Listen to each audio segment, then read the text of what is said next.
Welcome, everybody. If you can all please get seated, we're going to get started. Welcome to the South Carolina U.S. Senate Candidate Roundtable, brought to you by the Greenville County Freedom Coalition, which is just a group of conservative patriots who believe in our Constitution as the guiding principles of self-governance, common law, community, and civic engagement. We're going to start out with a word from our Heavenly Father, so I'd ask Bill McIntosh to lead us in prayer, if he can come up here. He's right there.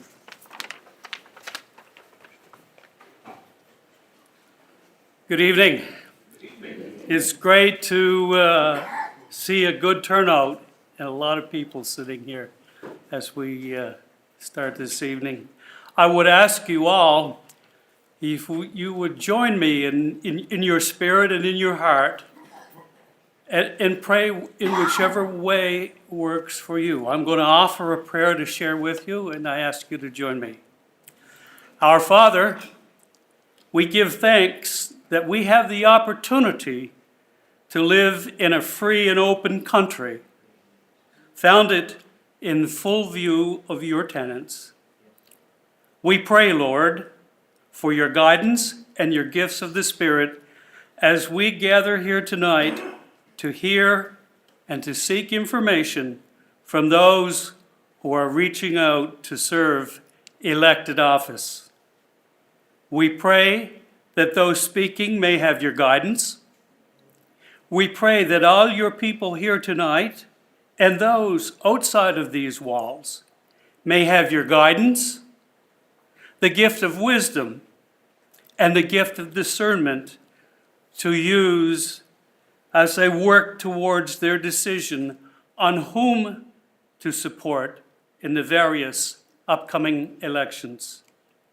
We give our thanks for all the blessings of our days as we offer this prayer in the name of Jesus. Amen. Amen. Thank you, Bill. I'd now ask Ricardo Ortiz, Air Force veteran, to lead us in the Pledge of Allegiance.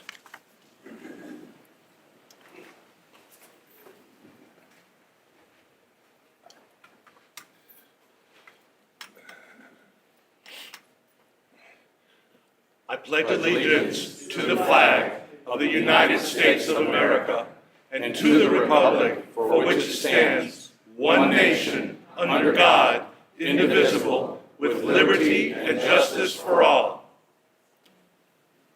Thank you, Rick. Would elected officials please stand to be recognized?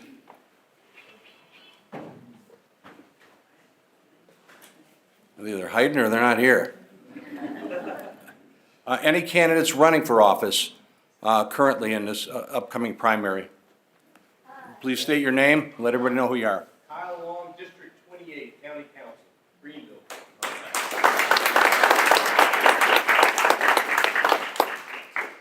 Now I'd like to refer. Oh, we do? I'm sorry, Dan, right? Go ahead. Daniel Rumfeld, County Council, District 26.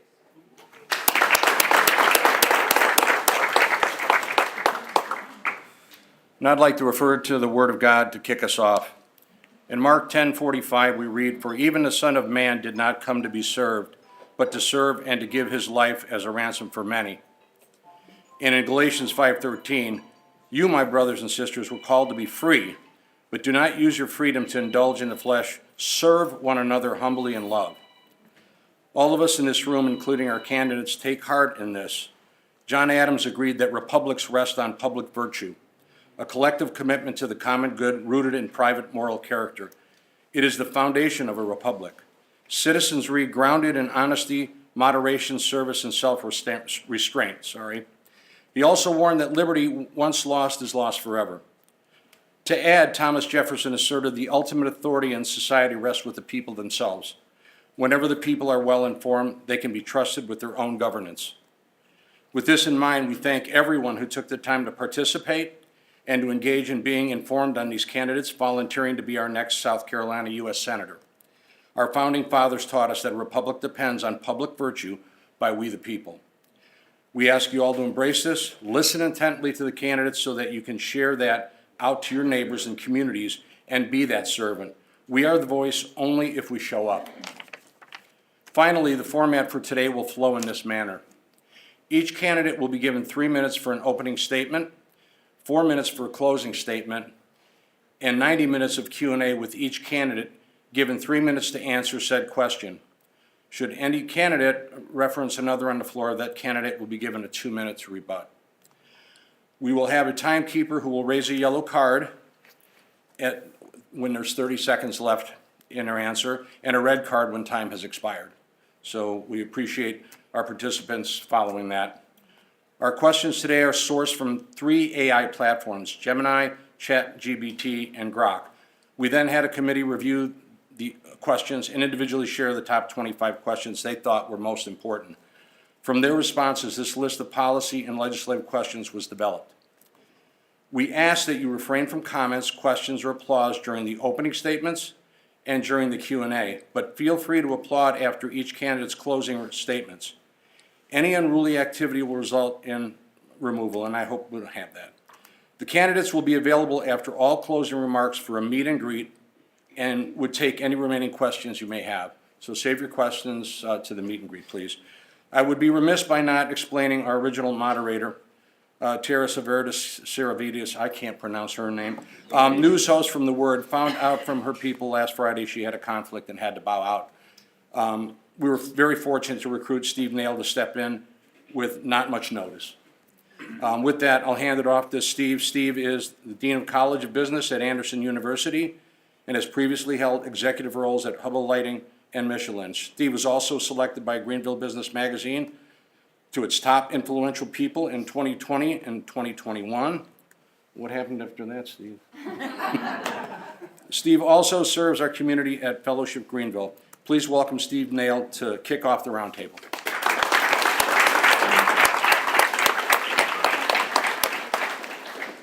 Yes, sorry, I'm not Tara, and I've certainly got less hair than she does, so. All right, let's get right to it. We've got our 3 candidates. We've got Paul Dans, we've got Mark Lynch, and we have Patrick Herman. Correct. All right, so it's good to have you all. And we're going to try to stay strictly on the time tonight. We do have to exit this facility by 9 o'clock. So we'll try to leave as much time as we can at the end for you to mingle with the candidates, ask them questions. So, as Mike said, there have been questions. I had not seen these questions until today myself.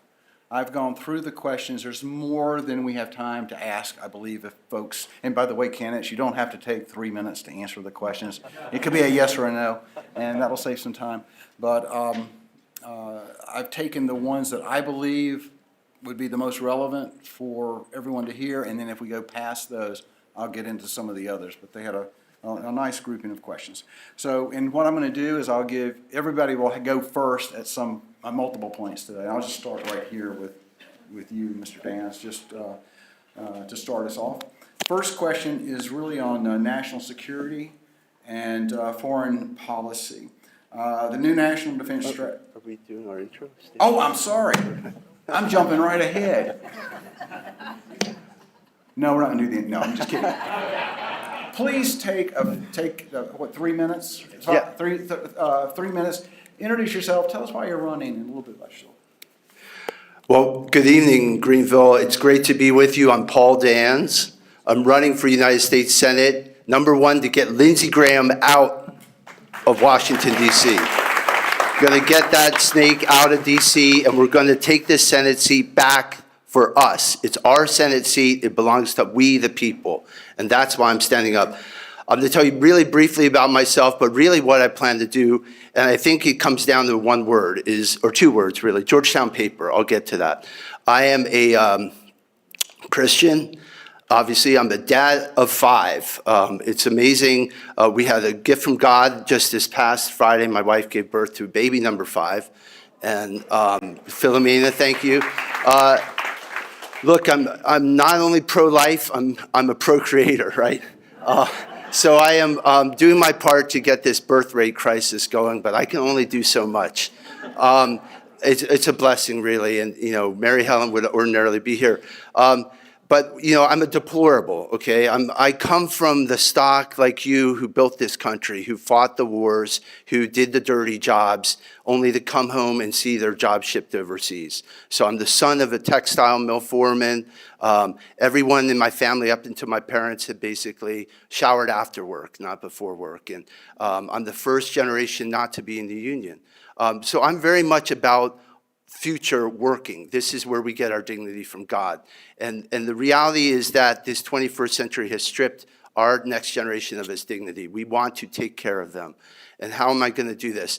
We're going to rebuild South Carolina. We're going to focus on us for a change. We are going to rebuild the state. There is no reason we should accept this. We have the worst roads in the country. We have schools that aren't far behind.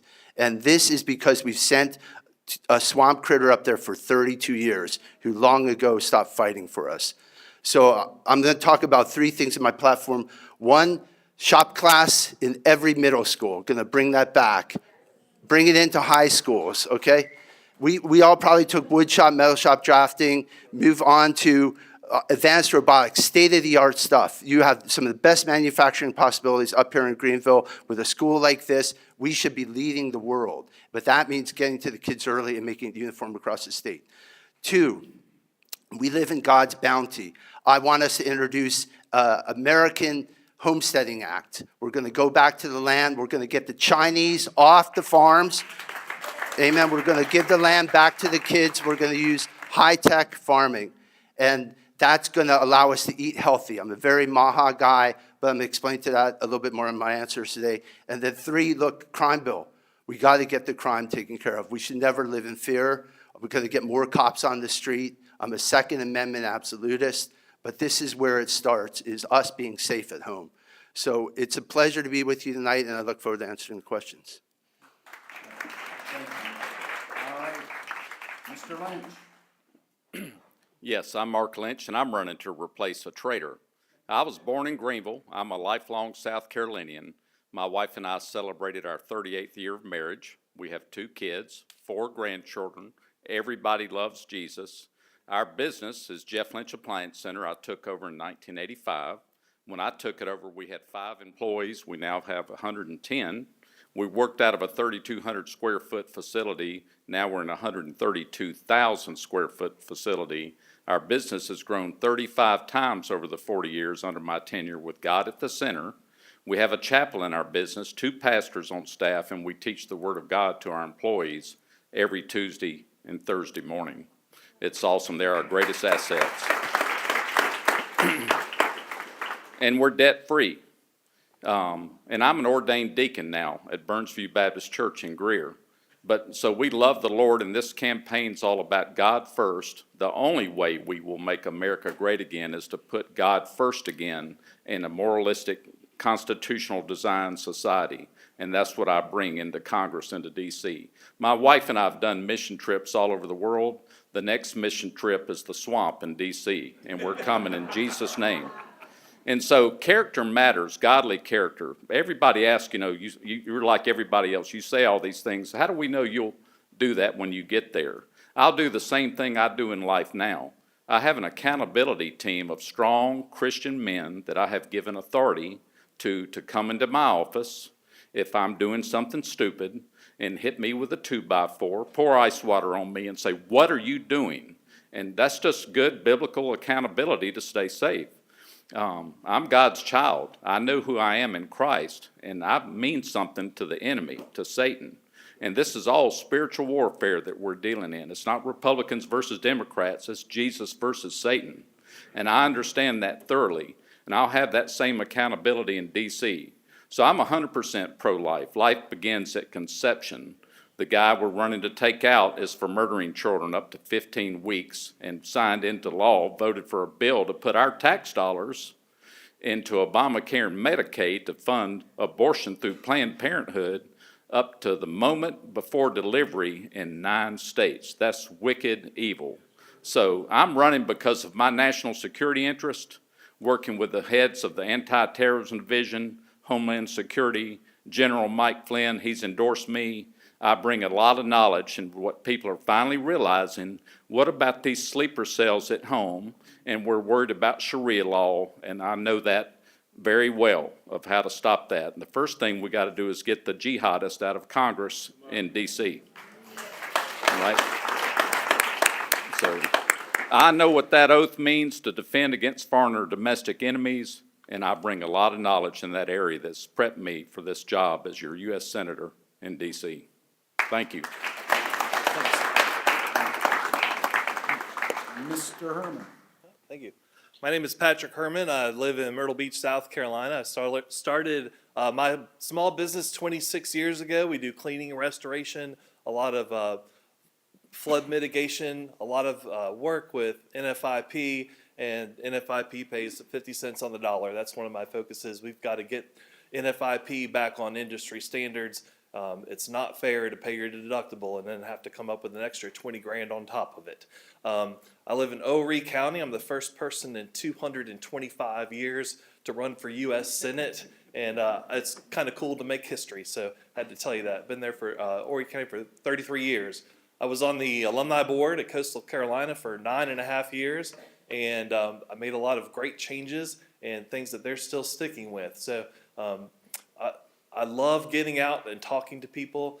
Ran for State House 2 years ago, knocked on 800 to 1,000 doors, and I realized I needed more. So here I am talking to y'all, and I've got a really good platform. My platform is all action, not rhetoric, and that's really important. You're going to hear me say that a couple times. I want to eliminate South Carolina state income tax.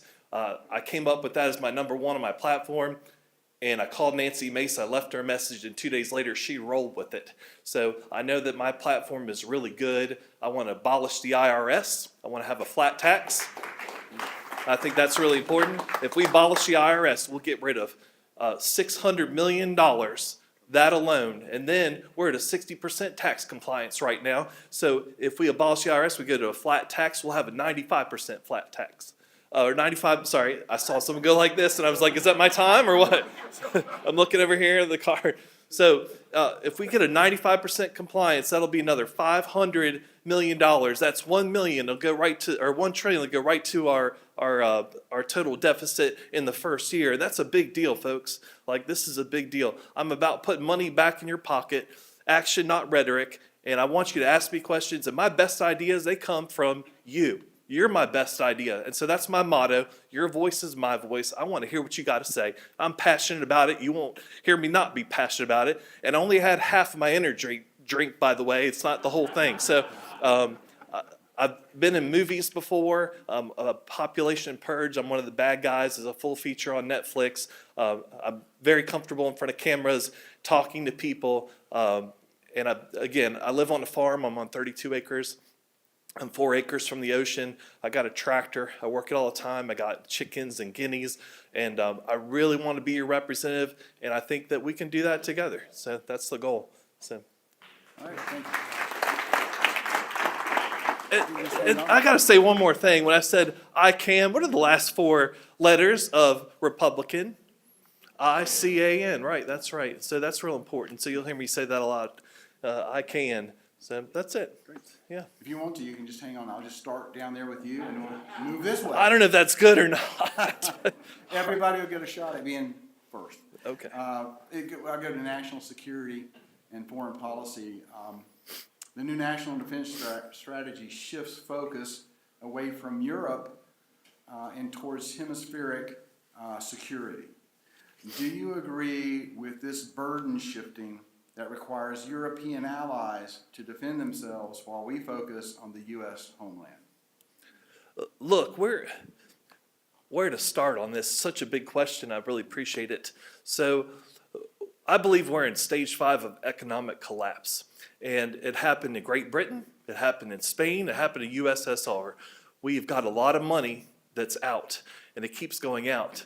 Would you rather have your money brought back home in South Carolina, or would you rather have it overseas?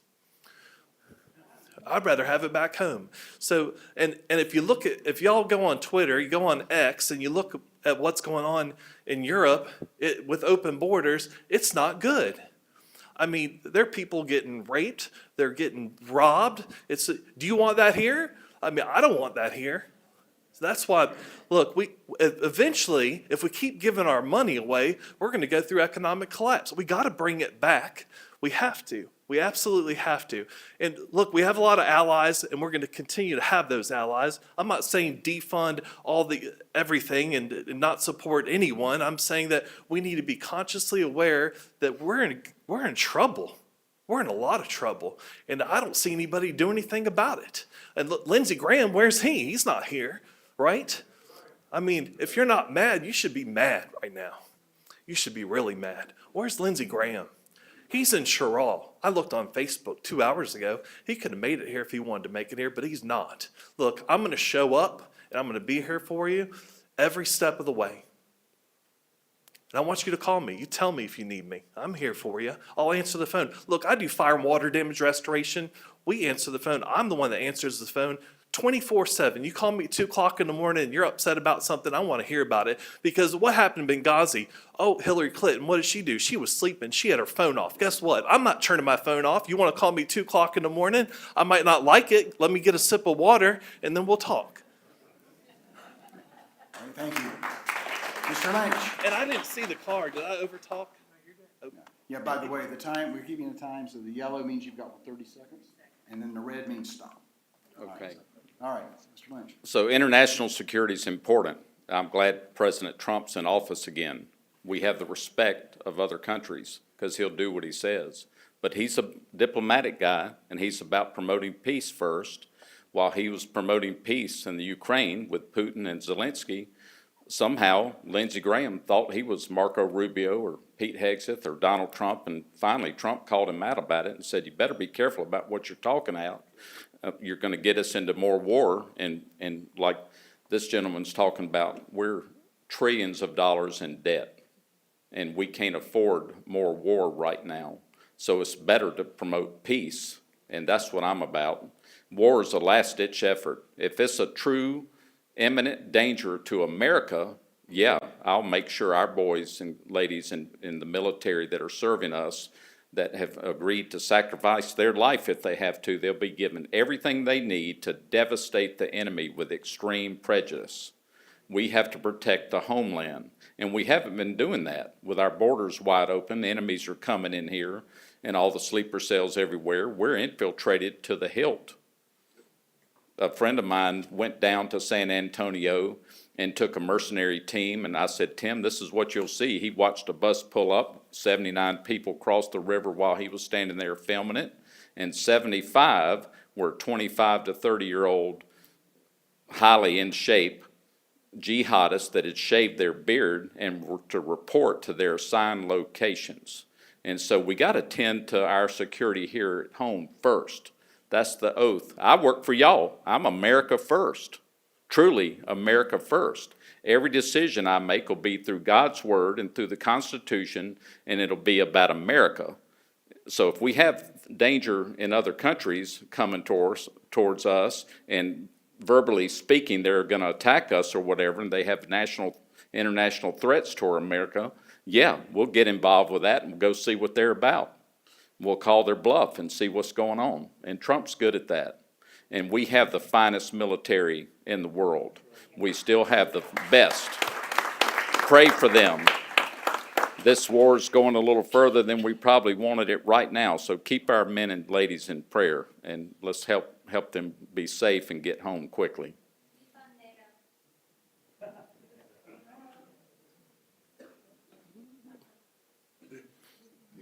Okay, thank you. All right, Mr. Vance? Well, I guess we should start by addressing the elephant not in the room, and that would be our 70-year-old warmonger Senator, Lindsey Graham. We're all here because we want to stop bombing every country in the world, but Lindsey doesn't. That's how we got here. Look, when that man went off to Washington 32 years ago, the debt was $5 trillion. Now it's $39 trillion. We just can't afford to be running around as world policemen anymore. We have to take care of ourselves first, get ourselves back on our feet. Number one objective, hemispheric safety here in the Western Hemisphere. All from Terra del Fuego up to Greenland. We have to have complete supremacy. So that's establishment. Two, I'm totally in favor of making the Europeans burden share. That was a key thing. I didn't give you my bio, but I've been fighting for Trump for the last 11 years. I'm the only guy on this stage who was Trump from the jump, who actually served in government, who's been to Washington, who's done these sort of things. So Trump is a great commander-in-chief, and we put a lot of trust in him, but he was first to say that the Europeans have to shoulder this. Ukraine never would have happened if we had had Trump in place, but it did happen because of Lindsey Graham, and it's dragged on. The major problem is out in the east, folks. China, okay? They have a bigger Navy than we do right now, and they're sitting on the sidelines building more and more armament. Here, we don't even have welders to build ships anymore. That's what my program really talks about, getting us that industrial fighting base back. That's what we need first. So I'll talk more about it tonight, but we have to be very careful. Look, I'm not a fan of what's been happening in Iran. I wasn't for it, but President Trump's led us there. We're praying for our military in harm's way right now. But we should never attack, the Secretary of War and others. And I've heard some comments from some of my competitors here basically saying, liberate Iran. That is not what we should be doing. We have learned our lesson from remaking the Middle East, and it's been a very costly one in terms of precious blood spilled and treasure. So let's get back on our feet first, and that's what I propose. America first foreign policy. We always look through the prism of what is best for us, what's best for the man or woman walking in from the QT to pay for his or her gas. What is going to keep their kids safe and allow them to have kids in the future? Thank you. All right, thank you. All right, I direct the next question to Mr. Lynch, and it goes, kind of ties into the comments you just made, but I don't think there's too many people in this room that would deny that we are at war with China in many ways, politically, economically, in a cyber security way. We're facing all this growing tension with China and then with the trade war, and then we've got Taiwan. What should America's posture towards China be? Should we defend Taiwan if China should invade? I would have to look into that. I know we have a lot of stuff going on in our country that doesn't involve guns. We have a surveillance state that we're moving into with Agenda 2030, with all the camera installations requiring ID. People are going to know all of our personal stuff. This is a violation of the Fourth Amendment with our personal privacy. It's an attack on our rights here as citizens of the country, South Carolinians. And we have to stop that, because we're going to go into social scoring into communism, and China is doing that to us as we speak. So again, right here at home, we're being deceived by looking at everything else across the waters, across the oceans, into what they're doing, and we're missing what they're doing right here to us. We're slipping into communism. People that have moved here from Russia and China and other countries that are good people. We have a lot of Russians. I spoke at a Slavic church the other week. They're just awesome. And they see all this information. We don't see it. They've left those countries, left communism, and they see us moving into it. And the Chinese Communist Party is a big, big threat that we need to recognize. Right here in South Carolina, our governor's allowing the sale of our land to promote more solar farms and data centers to keep up with all this information that they're going to require us all to give. And that's war. We're losing our land. Farmers are losing their farmland. We can't grow our own food. China's making all of our products. I'm for tariffs. I'm for bringing back America First manufacturing, employing Americans first. Our kids getting out of school are concerned about that. Other countries are paying their tuition, and the Chinese and India and all these other countries are taking our kids' jobs. And they told me, Mr. Lynch, I love your stance on the border and deporting all these illegal aliens.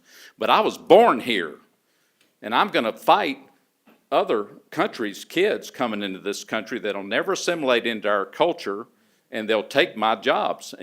What kind of future can I look forward to? So we've got to do that and get the Chinese communist curriculum out of our school education and bring back true America history, constitutional teaching, where they're not taught to maybe, hey, you might want to check out and see if you could be a transgender and become an opposite sex with surgery. You know, that's crazy. You know, Trump tried to reverse that with an executive order his first couple of weeks in office with this new term, and the judge Herson, Lindsey Graham, confirmed was one of the judges that reversed Trump's decision. So we've got to get godly character back into office so we're not fighting all this stuff. We shouldn't be having any of these conversations. But if I get in, you'll have somebody that'll perform, and you won't have to have as many meetings and all this work outside trying to make us do the right thing. We'll just do the right thing, right? Amen?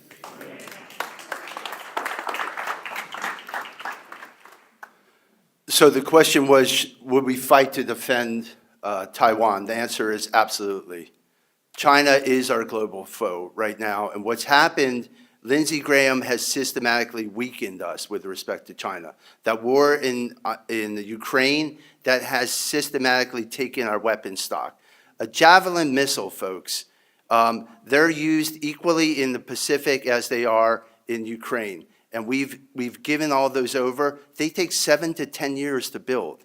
This is because we've allowed defense contractors to essentially lay off people when they're not being in production and pay themselves super bonuses. So we're not in a state right now to fight on all these fronts. Look, China's everywhere. They're all over our farmland. That's the first thing I said to you tonight. They're in the US government. I was there. I ran the Office of Personnel Management, and they have completely infiltrated. So many of the people in Washington are captured by them. That's why this is all happening. So it's very important to get a patriot in place who's not going to bend, and it's very invidious. Look, I've called for a moratorium on immigration, legal and illegal, right? We have our key slots in universities being taken by Chinese grad students. Our farms are being taken by Chinese solar panel farms. And this has got to stop. We need to take American students and put them first. We have to stop bringing in H-1B visas and giving instead those tech jobs to Americans. That happens, how do we do that? Look, respectfully, Mr. Lynch tweeted about a group you should all know, Cato Institute, okay? He's often retweeting the Cato Institute. They are a far left-leaning libertarian think tank that is behind global government. They push for open borders. This is who he's tweeting for. So open borders is the beginning and the end of our country. That has to stop. And that's why you need somebody who's been in Washington who's not going to fall trap for the wrong kind of interest groups. Thank you. Mr. Lynch, did you want to respond to the, since he called you out on that? Yeah, the Cato Institute article is about the Federal Reserve that I want to abolish. And so I do tweet on that kind of article. Are you for the Federal Reserve? You were on Al Jazeera TV saying that you supported, if an election elected a Muslim president, then you were for that. So who are you? You know? Go ahead. You want to comment on that? I'm not an open borders guy like yourself. Cato Institute calls for open borders, okay? You should know you do not even know who you're dealing with. That's the problem. It is a spiritual battle. There are bad people up there. You also called to cut Social Security. This man wants to cut Social Security. Yes, he has $5 million of his own retirement. Lindsey Graham wants to cut Social Security. He has his own vested security. I'm meeting seniors who can't even afford to buy meat at the Walmart anymore, okay? I'm not ever going to cut your Social Security. I'm going to build this economy. And look, yes, I'm an economics major from MIT. I know plenty about the Federal Reserve. I want it to be audited. I want transparency in government. But that takes somebody with backbone who's been to Washington, who's going to use that perch on the Senate Judiciary Committee to demand results. That's what I've done. That's why I distinguish myself as one of President Trump's killers.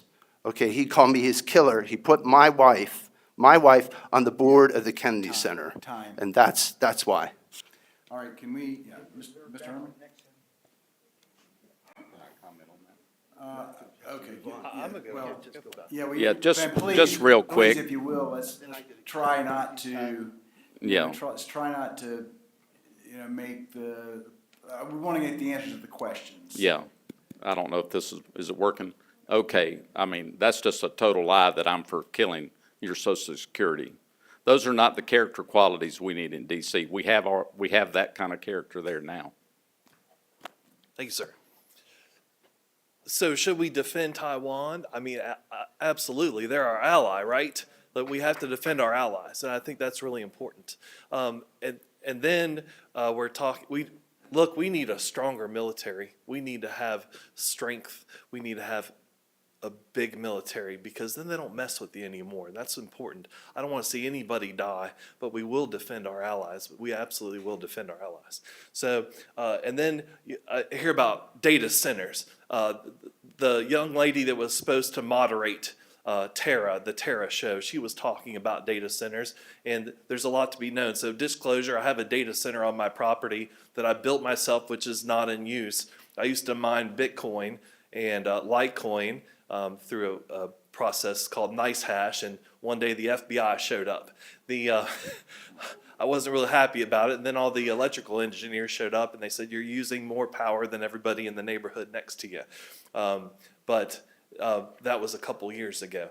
So look, if we don't have data centers, and I understand their power issues, but if we don't have data centers, we're going to give all that power to China to run our data centers. Do you want our information over there, or do you want it back home? All right. Then we got power issues, but President Trump is working on cutting the bureaucratic red tape and creating action to allow us to build electrical power plants. And look, if you don't know about it, there are power plants that'll fit in a 12 by 12 bedroom that can power a whole city for 20 years. And they say that they're going to be running in Tennessee by 2030. So we just need to get that power and be smart with it. When they put a data center in, they don't just put a data center in and say, we're going to take all your power. They put a data center in because they know where they can get the power from and how well they can get it. Right? So they know where it's coming from, they pre-buy it, and they only buy as much as the power company can produce. Okay? But I'm going to tell you something. We got to get rid of our peak hours. Do you guys have those here in Greenville? It's awful. It's absolutely. So if you're a senior citizen and you've got a fixed income on Social Security, how in the world, what do? You got to tap into your savings to pay your power bill? Look, I have my power bill, I got all my smart devices, everything shuts off. But if I take one hot shower in the wrong time, I get a nice old $500, $400, $600 electric bill. And I just live by myself. What in the world? It's not fair. We got to get rid of peak hours. We got to bring that money back in our pocket. Am I red carded? Well, I saw a yellow card. But look, I want to put money back in your pockets. That's the whole goal. Action, not rhetoric, folks. And I'm going to do that any way we can. How about Medicare? Okay, Do you have now dental you're out of coverage? time. Oh, can't even. Okay. All right, thank you. Let's skip this one. I think Mr. Dans is next for the first question. All right. We're going to switch to immigration border security. Recent state proposals would require South Carolina law enforcement with jails to enter 287G agreements with the federal government. Do you believe the federal government should mandate this, or should it remain a local choice? This isn't a hard one. Yes, obviously the federal government has to mandate this. A state like ours is going to comply willingly, but the problem are these blue states across the country. And we saw it in the worst case scenario here in Minnesota. Look, this is the issue of our time. I'm not only for a full moratorium on obviously illegal immigration, but legal as well, and returning these 50 million visas. A lot of these folks on visas need to head home. Amen. But we also have to, go after states that are willingly non-compliant. When I was in the federal government, I worked at HUD with Dr. Ben Carson, and we distributed grants, right? And the idea there is you don't want to keep feeding these sanctuary cities. Lindsey Graham is the guy who started this whole thing, folks. El Rushbo, the great Rush Limbaugh, called him Gramnesty. He's a Gang of Eight guy. He is also open borders. And we have to stop these rhino open border Chamber of Commerce people who just want to bring in workers. Lindsey Graham is lowering the birth rate, okay? His idea is to find other people to make babies. Again, I'm doing my part. I want these kids to form families, right? That's the point. Your kids, your grandkids, their grandkids, to make American babies here at home.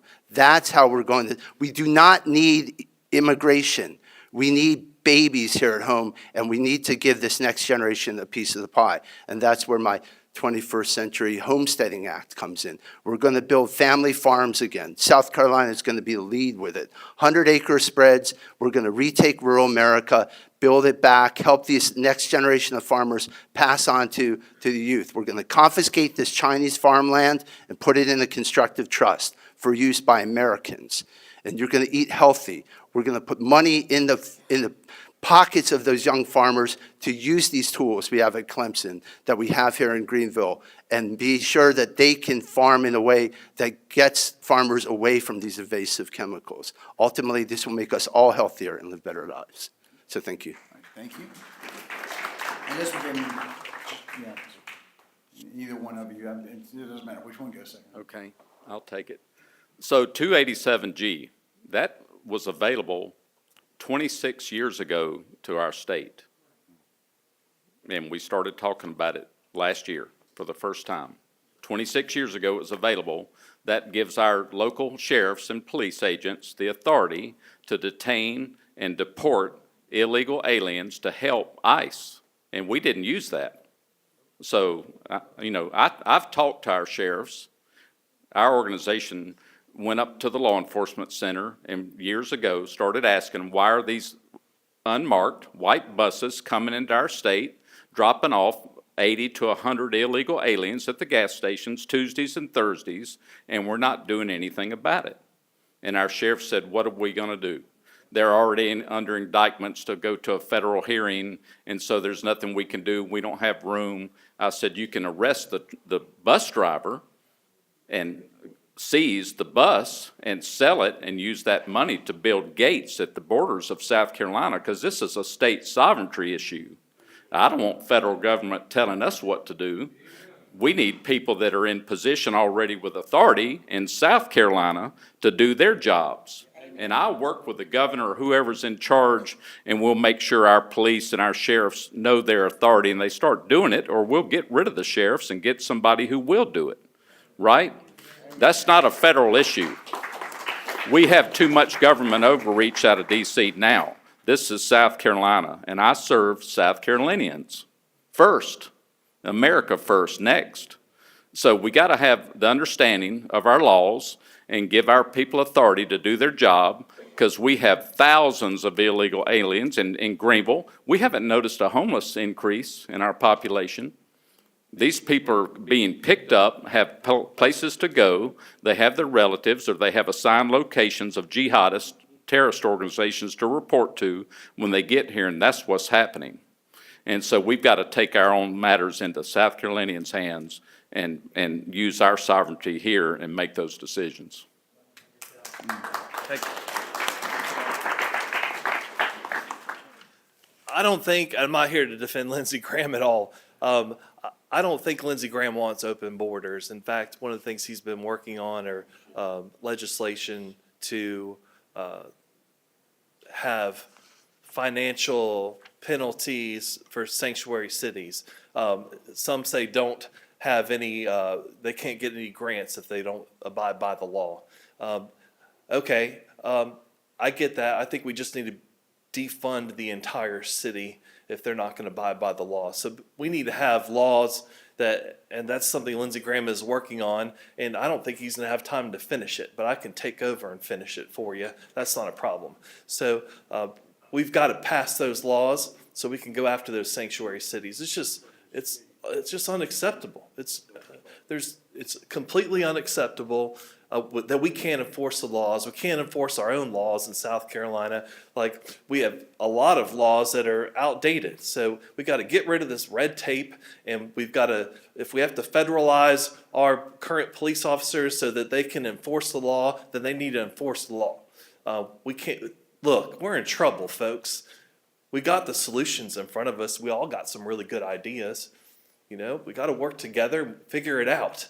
But I do believe we can figure it out. And, you know, again, Lindsey Graham is in Washington, D.C. He's in the oldest retirement community ever, right? Look, we need term limits. We can fix our problems with term limits. When you are brought into U.S. Senate and you are the new guy, you get an A committee, a B committee, C committee. The A committee, you get what's left over. You don't get to choose what you want to be on. So we've got term limits, right? Term limits, and there's a difference between regular term limits, self-imposed term limits, which don't work, and term limits, which are congressional term limits, U.S. term limits, congressional term limits. What's the difference? If I give myself a term limit of 2 years, and I'm the good guy, and I promise I am, I'm the good guy, and I leave, who stays behind? It's the people, the bad guys, right? The ones that don't want the term limits. But if we have, right? But if we have congressional term limits, we're on all the same equal playing field. And when we get on the A committee, we don't have to wait 5 or 6 terms, right? We can get on that A committee within 1 or 2 terms, right? That's what we need to do. We got to have term limits, congressional term limits, not self-term limits like Orphan Annie. Annie Andrews, a Democrat, she says she'll self-term and she'll be out in 2 terms. That's just, she doesn't know what she's talking about. She's uneducated, folks. So, hey, if it's me and her, I'm just gonna tear it up. Just bring it on. She is just potty mouth and just unintelligent and clueless. She's just clueless. Oh, I guess. Oh, stop. Next question will go to you. Next- Okay. Yeah, we're around. Now you get more of me. All right, so again, on the southern border issue, there's been lots of issues like tying the Ukraine funding to border security reform. The Trump administration has been very strong in border enforcement. What would you do, if anything, to change the current policy, and then how would you handle the sanctuary cities?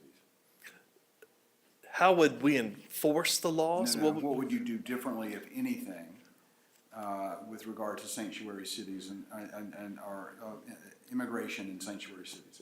I mean, as far as sanctuary cities, I do everything differently. Obviously, it's not working, right? I mean, it's not working at all.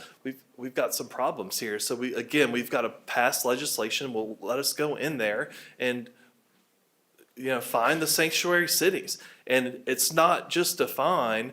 I mean, these are laws that are being broken. These are felonies. And when you have a felony and you break the law and you're someone in charge, then you need to be held accountable. So that's right. So if you're breaking a law, you're a felon, then you need to go to jail. So that's just how it is. And then they'll stop doing that, right? They'll realize they can't get away with it anymore. So if we can have a good law, which we don't have yet, and enforce it, then they'll straighten up pretty fast, especially if they don't have funding and the bad people go to jail. So. Okay, good. You can just give it to Mr. Lynch. So sanctuary cities, in 2020, we saw Portland, Oregon, cities in Minnesota, Michigan burning to the ground for 4 or 5 months. We watched it every night on Fox News, and everybody said, why don't they stop that? Why don't they arrest those people? It's called jihad. When the sanctuary cities have the city administrator is a jihadist. The mayor is a jihadist. The sheriff is a jihadist. The governor is a jihadist, or they're all sympathetic to jihad. And they don't, and they will not arrest themselves. Those are enemy-controlled territories. So how do we change that? And, you know, and I'm sorry that ICE and our government acquiesced to the pressure of the media in Minnesota and backed out because they're wearing masks and they're horrible to people. They're doing a serious job, and they're taking not just drug cartel or people that are criminals out of Mexico that had a DUI and a drug charge and got into America. These are terrorists inside of our walls that are here to destroy America. They're enemies of America, and they need to be named an enemy, like President Trump finally named Antifa. The organizations I've worked with over the years since 2014 understood this, and they busted CARE, the Council of American Islamic Relations, in their office in Washington, D.C. Our vice president went in undercover, took out over 12,000 documents, grew a beard, studied the Quran. They believed he was a Muslim. All the documentation he got out of there tied everything to bin Laden, and they found over $12 million had been funneled to Hamas in Palestine through the Holy Land Foundation banking account. That led to the largest trial ever of the United States versus the Muslim Brotherhood in Dallas, Texas. And Obama was the president, and he sent Eric Holder down there and basically turned the lights off in the court hearing and said, everybody go home. None of this happened. So Nahad Awad is still the director of CARE in Minnesota. He's a suit-wearing jihadist. He would cut your head off and spit down your throat because he's obligated, commanded by Allah, to jihad. All Muslims are jihadists, and they're warring against all non-Muslims, and there's no other version of Islam taught anywhere in the world. And if we don't go ahead and call them an enemy of this nation, and they're sworn to kill all Christians and Jews, look behind every tree, underneath every rock, identify them. They cannot associate with them, and kill them and get rid of them. That's an act of war. And our team has used that as they've shut mosques down and shut some of the green charter schools down across the country, because that's what's happening. We can't tolerate it.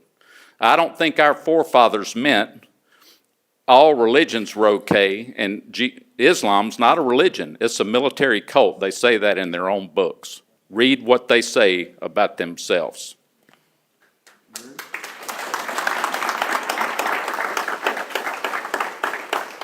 Okay, I think the question was, what more can we do with the sanctuary cities? Look, we voted for President Trump on this number one issue, and mass remigration is what we want. So we have to start moving people back home, remigrating. The number one financial tool we can do that is with bank accounts. Money talks, illegals will walk. And we have to take control of the financial institutions. That means kind of seizing the deposits here in the U.S., or at least telling people you have 90 days to go back home and take your money out, and you will see a big migration. Look, I've served in the federal government, and with the sanctuary city issue, it becomes very Byzantine with the law. The problem is manifest, is that we don't have the right bureaucrats in place. What I did when I went up with President Trump is take over what's called the Office of Personnel Management. There's 2.2 million federal workers. The president only puts in 4,000. So many of these critical jobs are being run by bureaucrats, many of whom were burrowed in from the Obama administration, the Biden administration. They're the ones who propagate the sanctuary cities. So the first thing is actually to take control of the bureaucracy and reassert the president's power over it. Two is the judiciary, okay? A lot of this is happening because of these runaway judges. Lindsey Graham is the worst of it. All right, we should never send that man back to Washington. He put on both of Obama's Supreme Court justices, Kagan, Sotomayor. He put Ketanji Jackson Brown on the D.C. Circuit, the bullpen to go up to the Supreme Court. He put on half of those district court judges that are entering those nationwide injunctions. And he sits there and does that. They're the ones who step in the way and enjoin us from stopping the cities from acting as sanctuary cities. There's other tools we can use. The Trump administration, for example, is culling the rolls off the food stamps. So many of these federal benefits are being abused. So we need to use these AI tools to dig down, get people off the welfare rolls. And we're getting results, but the thing is, when you go to Washington, and this is what separates me from these men, you have to have backbone. You have to be a trusted fighter. It's not that easy. You can sit here and say, I'm going to do this in Washington. I'm going to have a group of guys come in and stop me from like going, limp or blowing like a willow. But the reality is they come at you hard. And that's what it takes to stand up and say, no, I'm ready for you to pillar me, but I'm fighting for America. I've done that. Finally, we have to dedicate, again, ourselves to our future, our kids. That means in every sphere, putting American first. That means hiring American. That means training our kids. It's hard enough for these kids to get through school with all the indoctrination without having to fight foreigners for those very spots. Thank you. Okay. Next question goes to Mr. Lynch. I don't know, have I started first? Yeah, you started go on the first question? The next question, you'll be your first. I think I'm doing this right. I think I'm rotating it exactly right. Okay. Mr. Lynch, inflation remains a top concern for voters. What specific federal policies would you support to curb prices without harming job growth? Inflation's horrible, and we've all seen it. I wouldn't audit the Federal Reserve. I would end the Federal Reserve. We can't keep printing money that we don't have out of thin air. It's an unconstitutional agency created down at Jekyll Island of the richest families in the world that are controlling the New World Order and taking a skim every so often. In 2008, they took $300 billion while we were asleep. We woke up and saw that. And that causes the inflationary printing of more money, more money. We've got to get back to our United States Treasury and back our dollar by gold and silver the way God designed the economy. Not this fiat currency, because we're upside down. A few weeks ago, I saw it on the news today. The news missed it, but we're rated insolvent. We're upside down. We can't pay our debt. We're trillions of dollars in debt. We're bankrupt. We can't keep writing checks. The other thing that's causing inflation is all these monopolies like BlackRock controlling the pricing of our housing. We've got to trust bust these companies up and get back a competitive environment again to lower the price of housing. Our young kids coming out of college again are concerned about that. How are we ever going to afford a house? And we got to return our jobs to America. We've got to bring the manufacturing back to America. We make better stuff. Made in America means something. Made in China means something. And we got to bring the dollars back and keep it at home and recirculate our money in our economy and grow our economy, right? It's not that hard. But we've got people in Congress that are selling out. They're all about, Lindsay's for Lindsay first, not America first. I don't need the money. I won't be bought off. People ask the question all the time. We've seen Lindsay's APAC trackers at over $4,600,000. I won't take a penny from APAC. And, I haven't been in D.C., but I've been with the guys that are risking their lives and they get killed doing the work we do. These sanctuary cities, we have to call the enemies and deport all these people, arrest them, take them and put them in prison and send them back to Gitmo and put them where they belong. We're under siege in America. So I know a little bit about that, right? And that brings me up to my life verse in John 15:13. There is no greater love than he that would lay down his life for his friends. I'm all about that. I'm doing this for y'all. And if I get in, I serve you. There's a new TV commercial coming out that talks like you did. I'll answer the call. Lindsay doesn't call anybody back, and his staff doesn't call anybody back. I've fought the giants, the globalist corporations for years as a small family business, and we're in our 74th year. So I know how to fight, and I know what persecution's about. I'm the only one up here getting persecuted by Lindsay because he knows who his greatest threat is.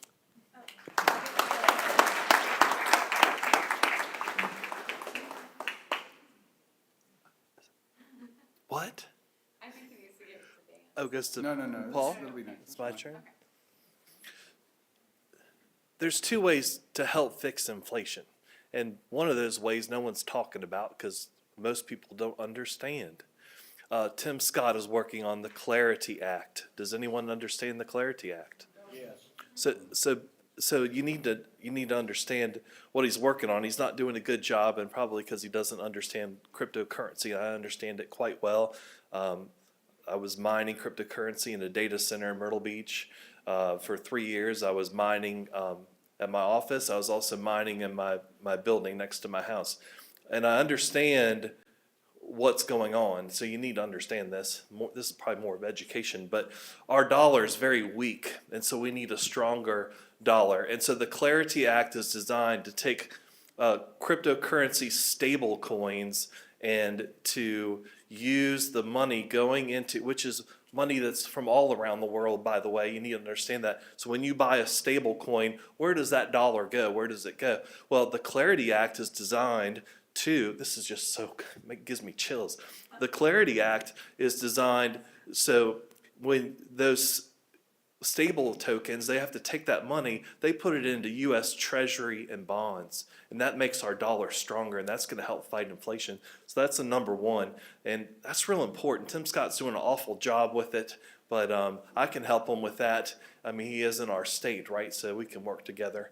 And you know, the other thing is too about Tim Scott with term limits. You got to remember, if you're a good guy, you don't self-term, and so that's why he's running again, because he wants to be higher up on one of those, you know, A committees. So I'm not here to defend Tim Scott or anything like that, but I'll work with him and we'll get along just fine. So how else do you fight inflation? So that's my number two, my number one and my number two on the platform. So you got to abolish the IRS. And so what'll that do? That'll put $600 million back into our own pockets $600 billion back in our own pockets every year. We have a 60% tax compliance right now. So if we go to a flat tax, we'll have 95%. I'll say it over and over again. That's almost, you know, over $1 trillion, which will go towards paying off our debt. So when you have it that way, you have your money from your paycheck. You got 100% of it. All right. So that's a great way to fight inflation, because you're putting your money back on the table right away. So if you need to buy food, you can do that. So we got to put money back on the table. So it's important. We've got to do it. If we do those two things, Clarity Act, abolish the IRS, we're good. It'll help out a lot. That'll make our dollar stronger, put more money in our pockets. So. Mr. Dance. Okay, I don't know how many of you just filled up your tank in the last couple of days. Okay, that's where the inflation's coming from. The core component of inflation is the cost of energy. And energy is directly dependent on stability, war. The easiest way to get the inflation down is to have peace, okay, and to invest in energy. Energy, free, abundant, available energy is marked in human history. The more available, the cheaper it is, the freer we all are as human beings. And that's shown through millennia. So the number one thing we can do is peace. The number two thing we can do is produce more energy. I was the architect of Project 2025, and that was a policy blueprint to help the next president, President Trump, roll out day one. And one of the major things we declared was to end the war on carbon, to get us back what President Trump calls liquid gold. So we need to be all of the above energy, but particularly with nuclear and carbon-based. You know, these alternative fuels, they're not, the tech isn't there yet. We can keep working on them, but we should not have solar panels on our farms. So that's how we should get back control of it. Number two is buying American, which means keeping things in America, which means Georgetown Paper. All right, Georgetown Paper is a mill that just closed down this year, 700 jobs lost. It operated for 90 years.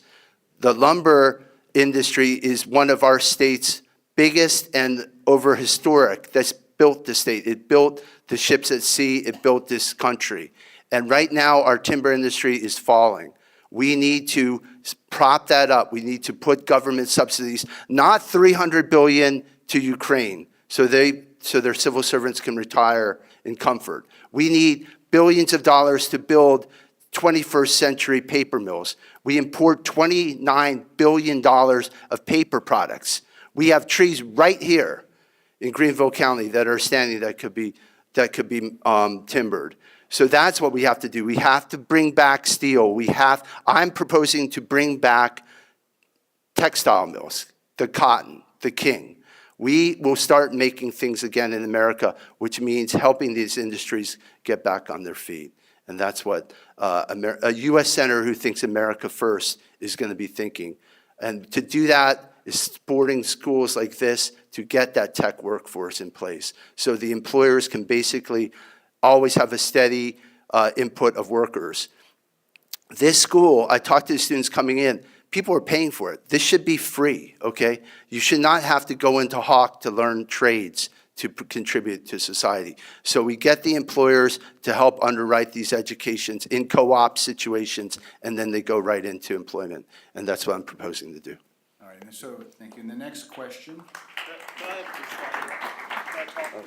well, he didn't attack you then. Well, he didn't attack me, but I mean, there's something I'd like to talk about real quick.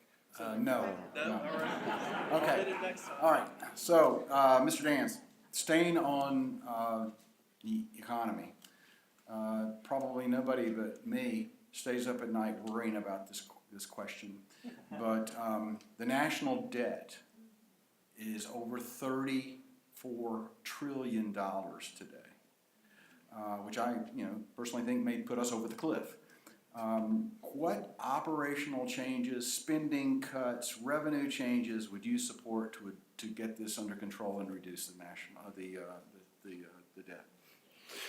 Right, I apologize in advance, but I'm going to give you $5 trillion more to keep you up at night. I think the actual number is closer to 39 trillion. And it's ticking up on the level of almost like $1 trillion every 90 days. This is insane, folks. Like I said, when Lindsay went there, it was 5 trillion. 32 years later, 39 trillion, because this man has never met a budget he didn't want to basically balloon. How are we gonna fix that? One, there are tools. There are tools to take care of this fraud. What we learned in Minnesota was just this bloat, right? The entire fraud going on. This, again, stuff I worked on Project 2025 on. Many of you had never heard of USAID, okay?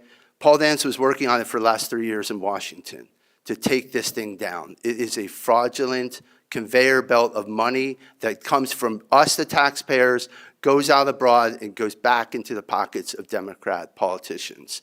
And that is part of what's going on. That $7 trillion behemoth we call the federal government, you could almost think that could be 50% bloat. And so we have to get these roles cleaned up, the welfare roles, but we have to be able to use tools that are going to make government more efficient. At the same time, look, we got to put the money in the right place. I want money back in the public schools. Okay, I'm K through 12 public school educated. My mom was a public school teacher. My mother-in-law is a public school teacher. I went to MIT based on public schools. I believe we have to fund all schools. I'm an all of the above guy, but we need to put money back in teachers' pockets. They pay teachers more, but they should never have to pay for supplies and the like. But this is what's going to happen. We start spending money in the right areas, not on Javelin missiles, to the Ukrainians to fight a war of attrition with the Russians. We are actually going to build schools that don't look like they should be declared biohazards. And that just comes from a U.S. senator who's putting us first. I have a reason to come home. I have 5 kids. I have a stake in the future. Lindsey Graham is a childless warmonger, okay? He is trying to make history by getting named after him somewhere on the other side of the world. And we need to fix the roads here at home. Thank you. Thank you. All right, Mr. Lynch. So as a businessman being debt-free personally and corporately since 1999, I know what cutting spending means. We have to stop spending. Stop. We have to tell our salespeople sometimes, you can't sell your favorite thing. We got to sell these over here. Y'all been, refusing to sell because it's not your favorite one. So we have to do things and make a change quickly and execute the change. So cutting spending, we have to get us out of all the unconstitutional agencies we've created. One's the Department of Education, right? When we do a presentation, we show that. We show the hierarchy of our government, and then we show all the unconstitutional agencies, and expert economists tell us 80% of the budget would return if we bring the government back to the people and quit trying to control everything with all this overreach and all these agencies that we've all allowed to get started. It's horrible. And you know, the earlier question about China attacking Taiwan, I didn't really answer that, but the answer is, I think Trump, and with a good U.S. Senator, we can talk about peace and tell China they better not, or this will happen. And I believe China would believe that. I don't want to go to war. And they're an ally, but war is not the first thing on my mind. And we're bankrupt. And we're tired of sending our children into wars. Lindsay talked about that. I'm coming back to South Carolina to get your sons and daughters and bring them over here to the Middle East. And we're tired of all that. War is horrible. It kills people. That's not the answer. But so we've got to cut spending. We've got to get rid of the unconstitutional agencies that we've allowed. We've got to bust up all these monopolies and bring back control. I mean, Duke Power is a monopoly, right? They get to raise our power rates to whatever they want to. And what are we going to do about it? We need to break that up and get a competitor. We have some small ones, but we need more competition brought in and quit allowing the monopolistic control of all this stuff. But Lindsay's been the chairman of the budget committee, right? In December, the fourth quarter, it all comes back to war, and we don't know. USAID, Paul brought up, he's been the chairman of that board, and he's funneling millions of dollars to the Rockefeller Institute that's getting to Hamas, that's destroying our country. We are paying for the destruction of our country. If we quit paying through civilization jihad, there's two methods of jihad. One's a sword, one's civilization. Civilization jihad says we will take down our enemies by their own hands. And I'm tired of paying for the destruction of my grandchildren's future. That is spending that would stop day one. If I get in, trillions of dollars will come to an end, and Lindsay knows it. That's why he's attacking me with making up lies, and because I'm over the target. Time. Things are changing.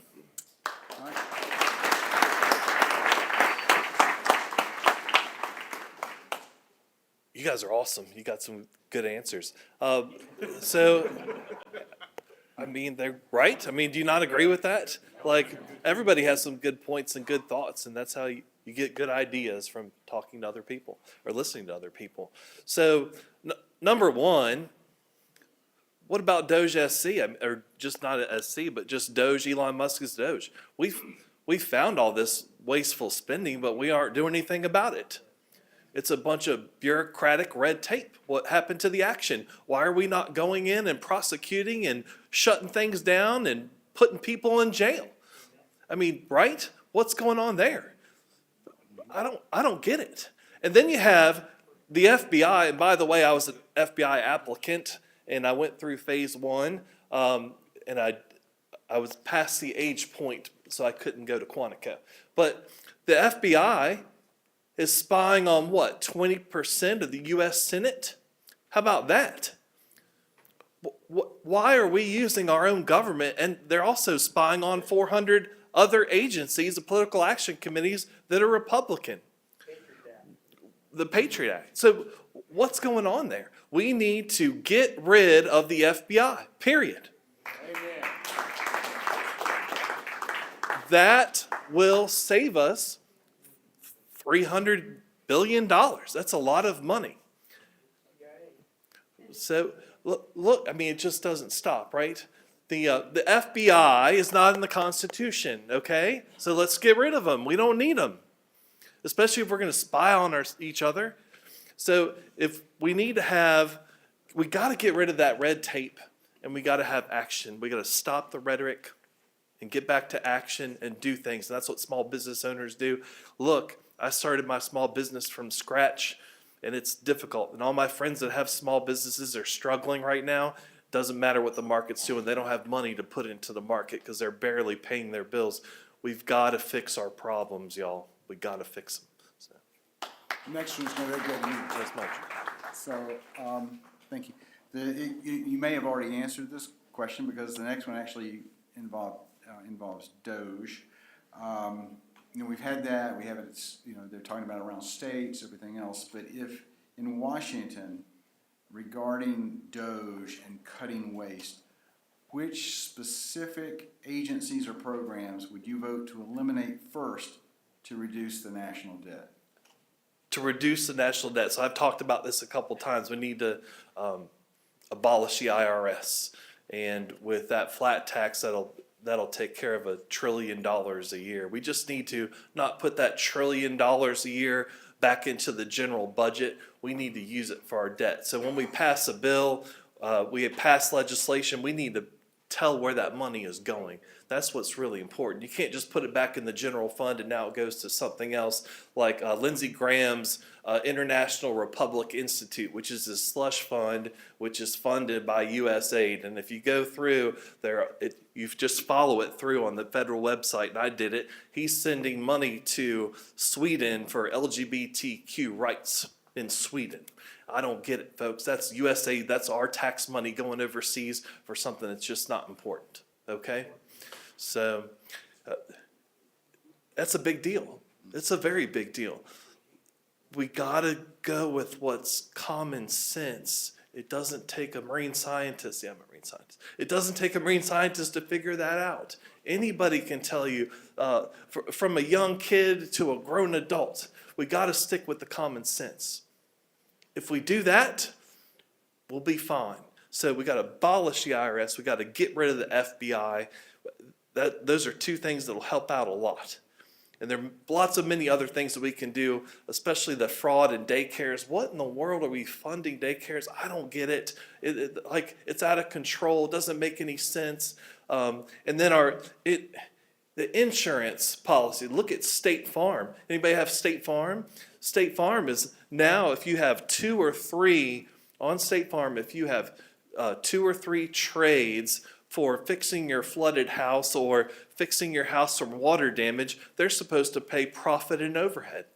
But now they don't pay profit and overhead because they're in trouble with the fires from Palisades in California. They got all these lawsuits. So the insurance companies are taking advantage of South Carolinians because they don't know any better. So now you got to pay your deductible and you got to pay your 10% profit, 10% overhead to your contractor. My buddy has State Farm auto insurance. That's another problem. His truck was stolen. And they said, send us some photos. So he sent them some photos, and AI, which is not perfect yet, AI sent a check for $1,200. Yep. And he had $4,500 worth of damage. And if he wasn't an adjuster and didn't understand that they were taking advantage of him, he would have been in bad shape. So look, State Farm is punishing us. We need to go after, we need to attack them. We need to pass laws and legislations that protects us. Our homeowners insurance policies are just skyrocketing. How are you going to pay your bill? You got to move to a smaller house. You got to move out of state. What are we going to do about it? So look, we need regulation, insurance regulation. We need NFIP regulation. These are very important. I got cut out. All right. Thank you. Mr. Dance next. Well, I spent the last 2.5 years working on Project 2025. I'm the architect, and part of that commissioning was what federal governments agencies are we going to shut down? So we've gone very systematically through this, and obviously Education Heritage Foundation, who I worked for, has been calling for the abolition of that for years. There's bloat all over, $7 trillion. I would go right at Department of Agriculture. I talk to the farmers every day, and they're telling me all the regulation. There is, the old days, Reagan used to make a joke, there was a guy at a desk for every farmer. And this is why, we do not have, our own beef cattle really here in South Carolina. Somebody was telling me the other day, in 1970, there were 100,000 more head of cattle here in South Carolina than there are today. And you can imagine the population growth, what, like 4 times the country? So we got to get back to feeding ourselves, and that means getting rid of this government bureaucracy, the regulations. Look, the big kahuna is the Department of War. And Lindsay now, and the president's calling to up it to 1.5 trillion, but the reality is that 1 trillion is a lot of waste. It's not spent well. These contractors take us to the cleaners. They don't deliver on time. These projects go completely spiraling out of control. That's because they don't have somebody keeping their feet to the fire. And that's what somebody like Lindsay, his pocket is being lined by those people. He will never call them to account. He needs to be fired. So that's critical. The best way we can kind of get the national debt down is put Lindsay into retirement. The other, again, it's about us. That's at the end of the day, it's spending the money here at home. Let's not spend $300 billion in Ukraine. When was the last time you saw Lindsay go on Fox TV and pound the table and say, I want to take care of the opioid deaths in South Carolina? 2,000 kids die every year on our streets. If you multiply that, that's $100,000 across the country. That's worse than all of Vietnam combined.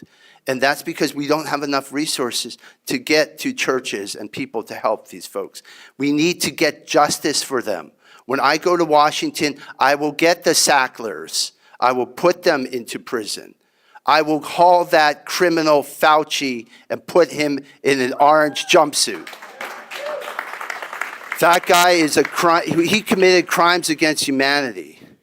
And I know it because my dad was killed, one of these COVID deaths, like many of you felt it.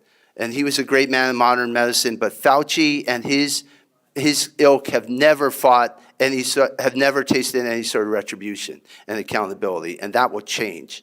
It has to. We can never let that happen again. And 5 short years ago, we never would have even been in a room like this. So thank you.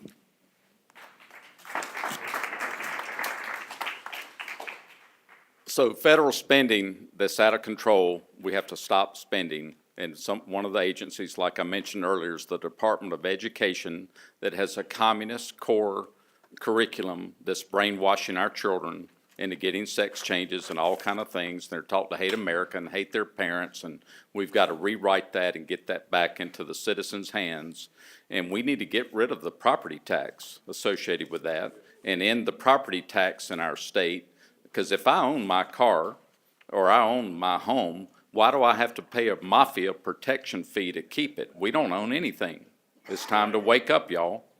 And inside that property tax, like in our business this year, when I had to pay the property tax on our store on January 15th or before, it was $173,000. Of that $173,000, $99,000 and some change was to go to the public school to help brainwash our kids, to control our children's minds and take over a generation. And that's warfare, y'all. We've got to end it.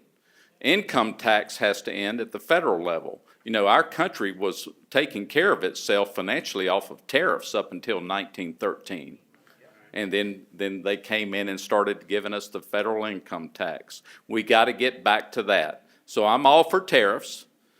And Clarence Thomas and a couple other judges have said what Trump did was constitutional. They're trying to bring that back, because I've seen it in my lifetime with American manufacturers, old TV manufacturers in America like Zenith and RCA, and Magnavox and Motorola and Philco. They were all put out of business by the Japanese because they're paying their laborers 16 cents an hour, sleeping in a sweatshop with 1,000 people in a small environment, horrible working conditions, and we can't compete with that. So we've got to get back to American manufacturing. But the Department of Agriculture, too, is an unconstitutional agency. If I'm a farmer and I've got all this bureaucratic red tape stuff I have to do, it just defeats the fun and the purpose of these people that are willing to make sure they provide food in America. And why is our country paying the farmers to pour their milk out and get rid of their cattle, and we're buying our beef from Argentina? Right? If Pam Bondi doesn't do her job, Why is she still in office? Right? As a U.S. Senator, I will work to impeach her, get her out, get her fired, and Kash Patel, because they're not arresting anybody. They're not doing their jobs, just like some of our local police aren't doing it, some of them because they're enemies of the country. They're not going to arrest anybody. They're not under our laws. They're under Sharia law. So we've got to get real with this stuff and learn what's causing the root cause of it. Again, as a businessman, I know what it takes to stay in business, be out of debt, be profitable, keep our culture tight, have people stay with us 30 years and make careers because we take care of our people, because I know who the owner is. Time. God. Okay. All right. The next question will go to you, Mr. Lance. Okay. Social media, this is on social media. Would you support a limited or no social media program for children under the age of 16, similar to the program that Australia has recently implemented, even if it meant everyone wanting to use the internet and social media would have to register and receive digital ID to verify their age, and then the government would know and now be monitoring them? Yeah. I mean, I blame the church for all these problems. Digital ID is not the answer. We're sliding into another surveillance state, going down that road again to be having social scoring like China. Everything that looks like it's the answer probably isn't. What's the root cause of this, right? So in social media, it starts at home. Public schools, I'm not for right now because it's a disaster. I'm for homeschooling. But I know we have public schools. Some people can't do homeschooling, so we have to get privatized or go to Christian schools and go where we know the curriculum we can trust and what they're teaching is what we want our kids to learn. But get that out of our property taxes and in property tax. But, the phone should not be allowed to come into the school with the children. And eliminate that where they have to focus on their school, their class education, what they're learning from their teachers. And we need to promote that at home too. And then we need to go through, and if we have China, controlling TikTok and countries that hate America, that are trying to destroy America, it's called warfare. Again, they don't have to be driving a tank down the road or firing a gun at us. They can just control our kids through TikTok and all the pornographic stuff that they have access to on social media. We've got to eliminate that and get that off and control what we allow on social media.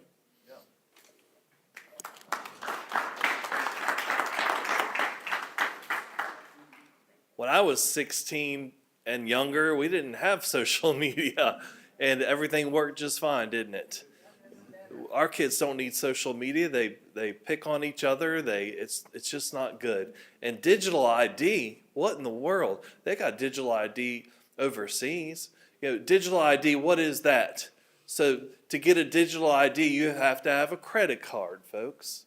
Well, how do you pay your credit card bill? With your bank account. You want the government to have all that?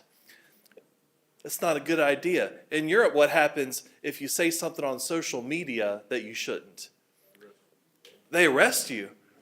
And they don't show up at like regular hours. They show up at midnight when you're sleeping and all groggy, and they throw you in jail. That's what digital ID gets you. So no, kids should not have any social media whatsoever. If they're going to have it, they have to be sitting next to their parents.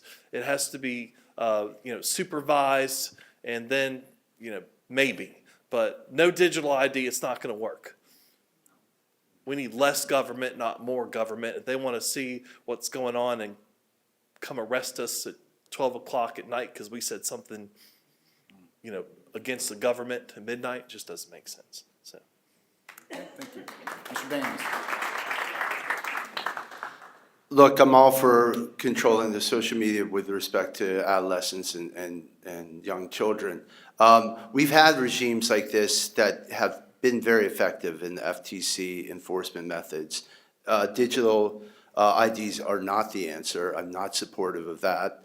But I do want increased liability on these massive social media companies.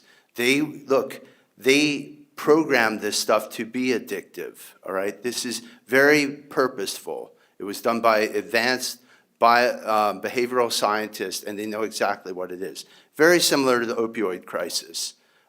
This, again, was they designed this to prey on our youth and basically disable them. So one, yes, we should ban it during school hours, and it should be totally off the table.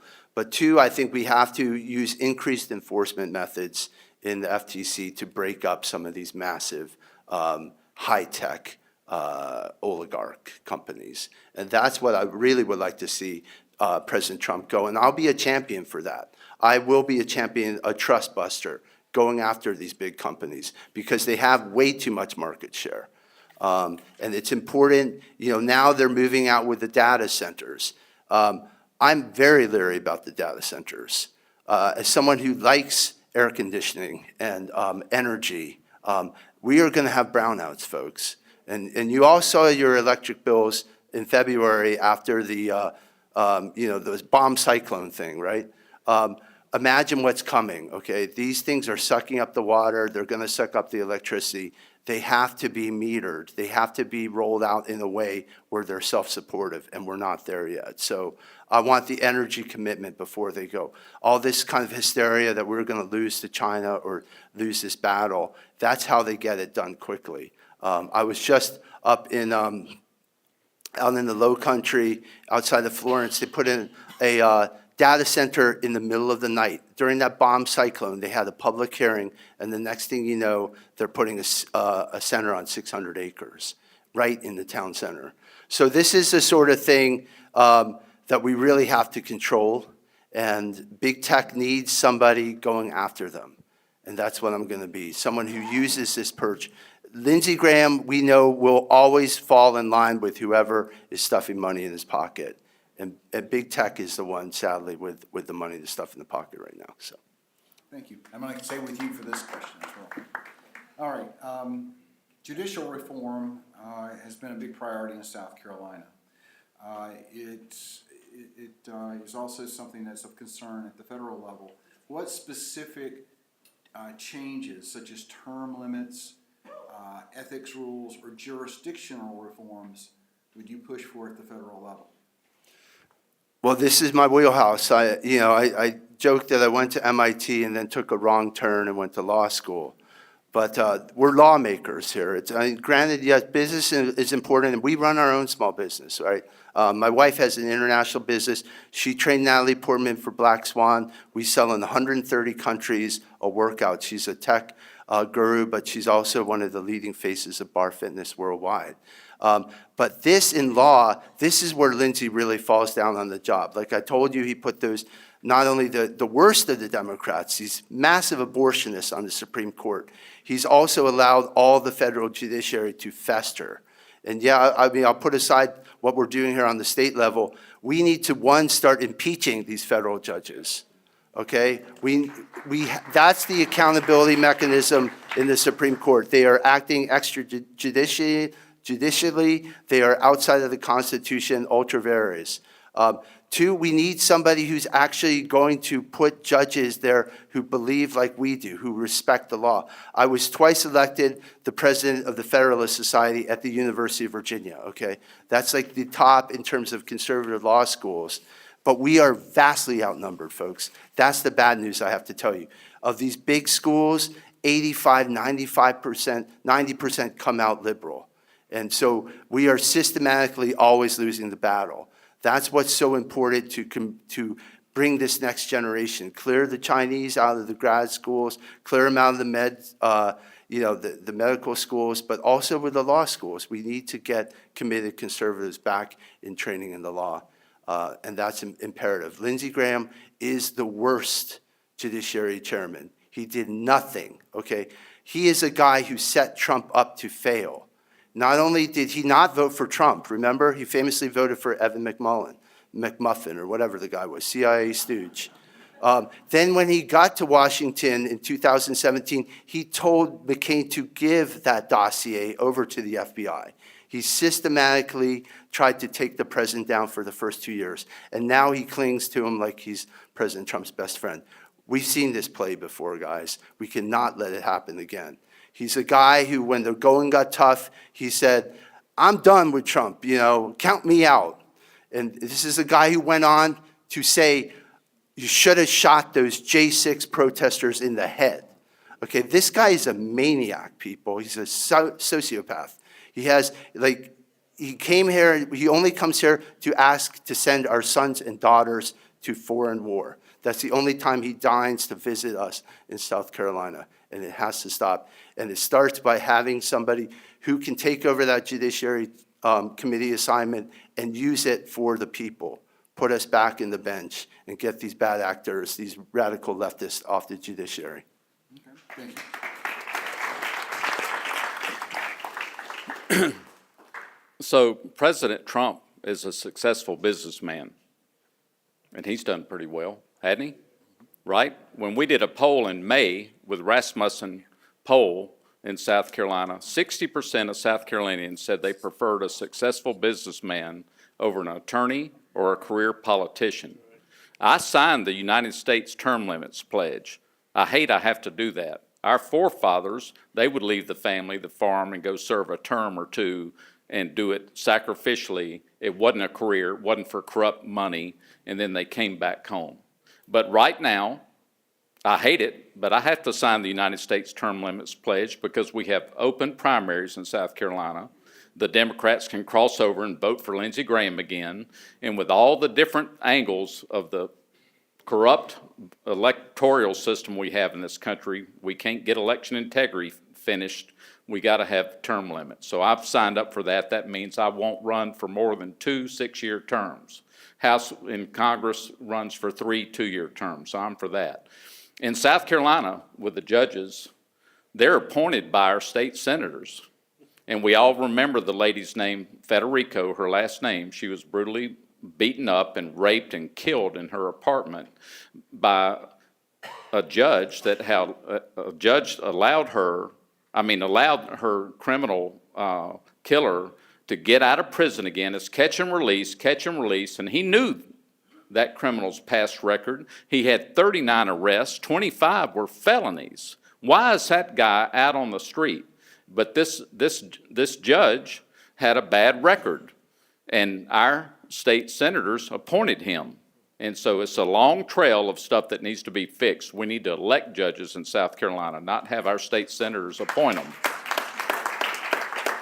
There's a big conflict of interest there, right?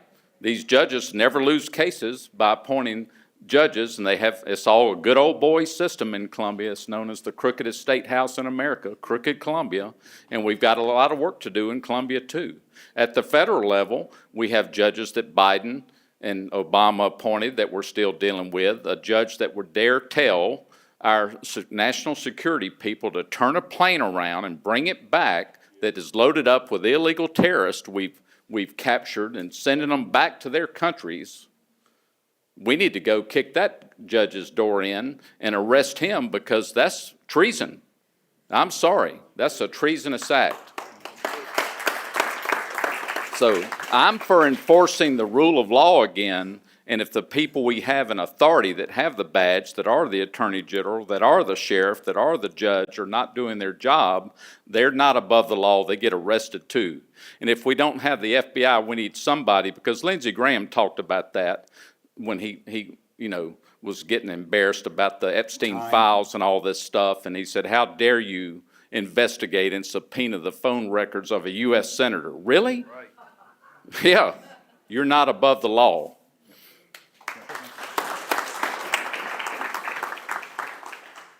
So I've talked about term limits, but you can't self-term limit. That's real important. You have to stick it out until you can get congressional term limits passed. That's really important. Otherwise, the good guys, they leave early, right? So we need the good guys to stick around until we can get congressional term limits, and then they can go. So you need to take that into consideration. You've heard my little talk on term limits, so let me talk about the HALO Act. The HALO Act protects first responders, police officers, federal agents by creating a halo of 25 feet, making it illegal to approach first responders, police officers, you name it. That's really important, but the HALO Act is missing something, and that's are first responders in the hospitals. So the hospitals, the doctors, the nurses, they get people that are drugged up, felons, criminals, people that have urinary tract infections. If you didn't know this, they go crazy. And they start hitting on the doctors and the nurses. And so the doctors and the nurses do what? Well, they'll call the security guards. Sometimes they'll call the police. But their boss says, go out and fill this little piece of paper here. We'll take care of it. And so no charges are filed. Nobody follows up with it. And the nurses and the first responders, the doctors, they're not protected at all. So we got to look out for them too. They're very important to us. So we need to have a HALO Act. They need to be part of that HALO Act. We need a police officer in the parking lot, because sometimes there's disputes that go on in the parking lot, and a police officer in the emergency room to prosecute these people beating up on our doctors and our nurses. And they need to follow up with prosecution. And that should be their job. And so we need to have funding for that. We got to look out for our nurses and our first responders and ambulance drivers and the doctors, because if we don't have them, we're in trouble. So that's a HALO Act. We got to look out for our nurses and our doctors. That's super important. So. All right, you can just keep I'm going to come to, this is the last question before we get to the final closing. And it's maybe a question you've never been asked before. And that is, if you're not the primary winner and the election requires a runoff, which of your opponents would you consider endorsing and why? Mr. Herman. I think I need to sit down.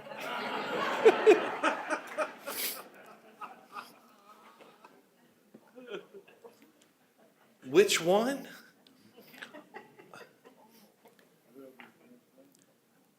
I would endorse, I mean, anybody's better than Lindsey Graham, okay? So,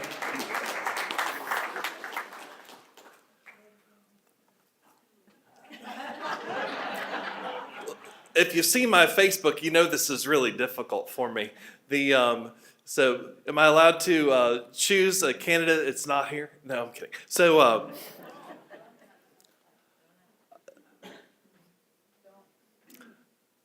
Paul, I would endorse you. I would definitely endorse you.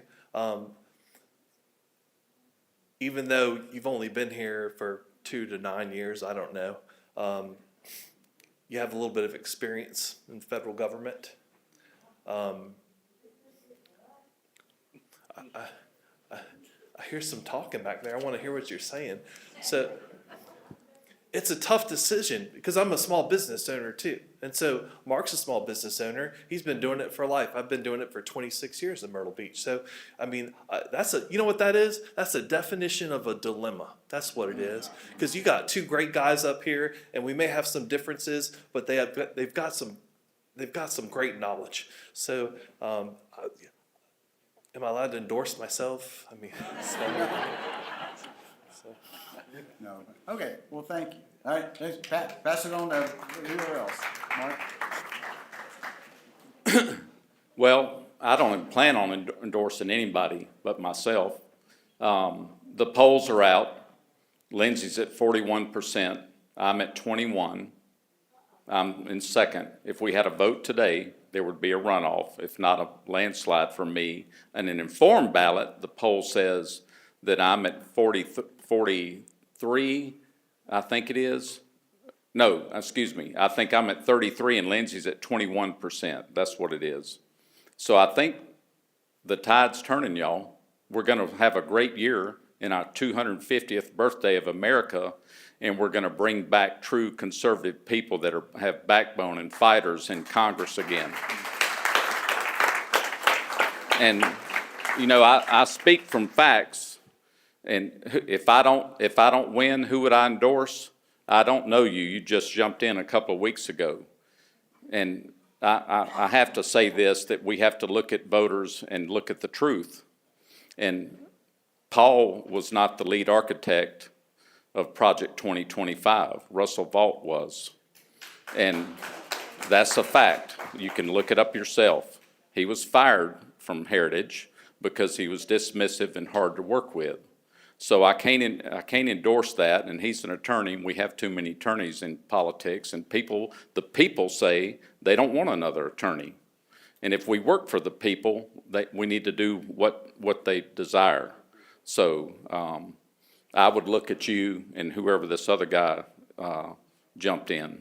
I couldn't endorse Paul knowing those facts. So, character matters. I'll end with that.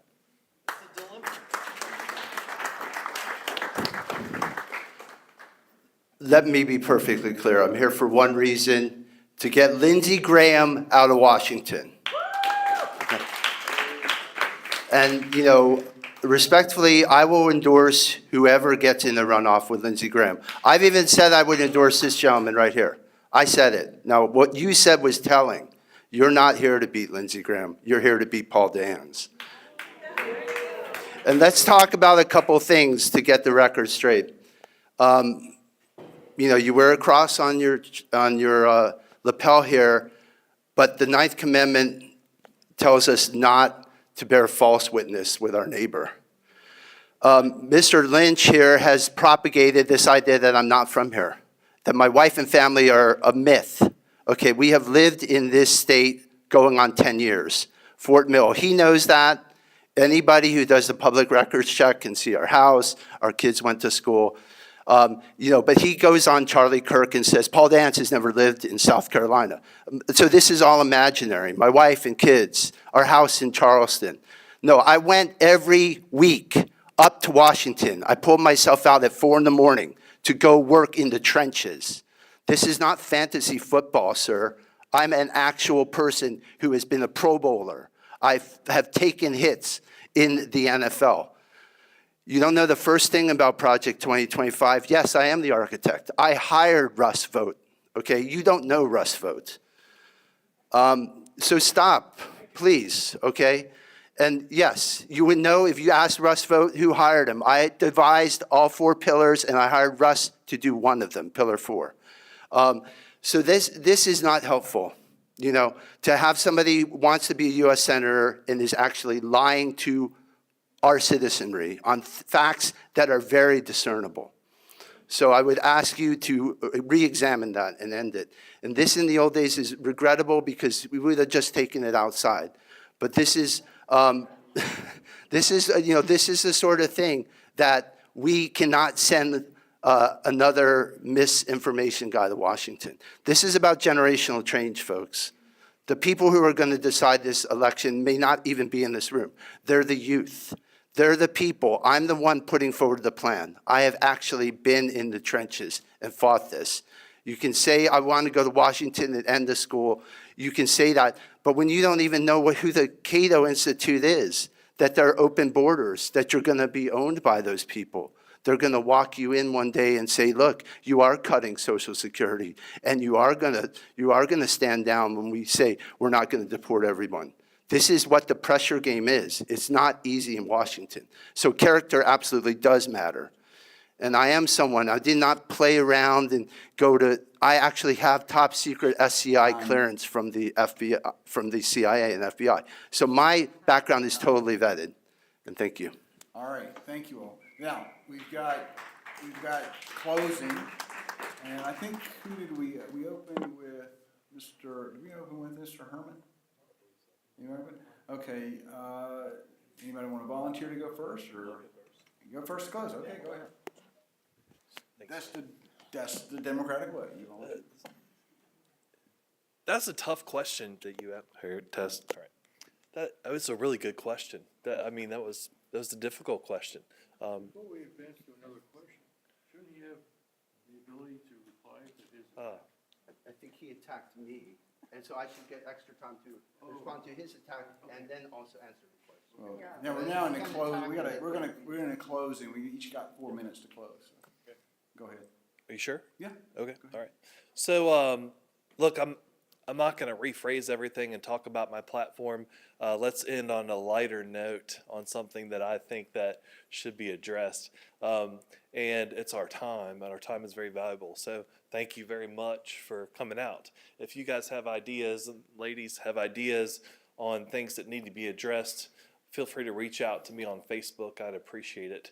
I also like advice. So if you like something that I said, or you like something, or you don't like something I said, I want to hear about it. That means a lot because I can be more prepared on the next debate.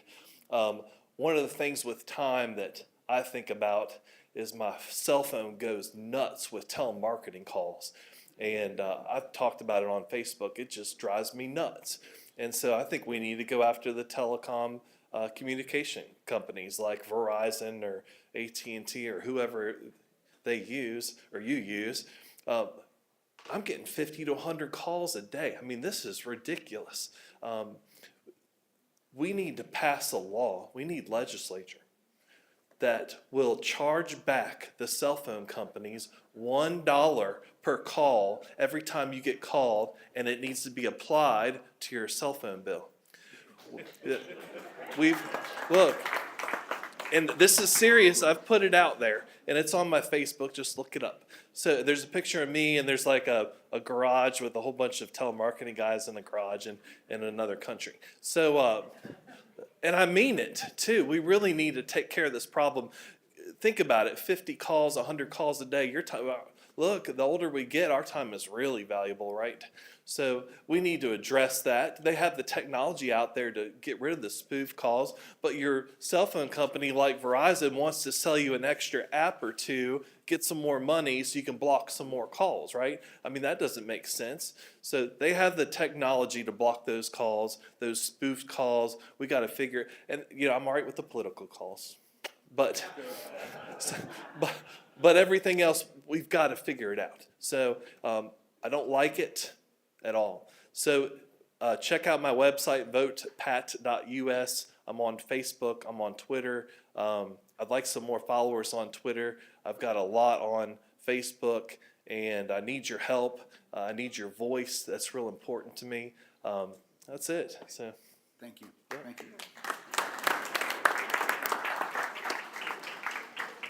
you.